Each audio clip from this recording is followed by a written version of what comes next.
маған ұнамайтын нәрсе, саған бір жеке тиіспегенмін, айтпағанмын, но маған жауабы қызық. Бір нәрсе себебі бар ғой, не үшін мұртты алып тастайды деген нәрсе. Бұны білмеймін, ертең кесіп тастайтын жарымыз. Бірақ маған себебі қызық, нақты. Бір жерде былай жазылған, сол үшін оны алып тастаймын деген секілді. Вообще проблема емес негізінде. Қысқартыңдар деп айтады. Просто қысқартыңдар дейді. Маған мұрт жараспайды, мүлде жараспайды. Мен мұртты сол үшін қырып тастаймын. Себебі маған көп кісілер соған түрелді да, сен неге өйткені жаңағы нәрсе ғой, агрессия, жаман нәрселер көп та, содан кейін уже жаман ойлар пайда болады.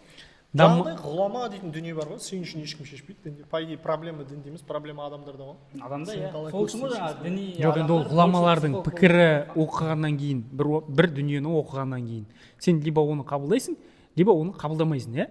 Бірақ сен сол жерде оқығаннан кейін бір ой түседі ғой бәрібір. Так, может, мынау солай шығар деген сияқты ше. Сол ой басып кетпей ма деп ойлаймын да мен. Тастайықшы, бері қарай кетейік.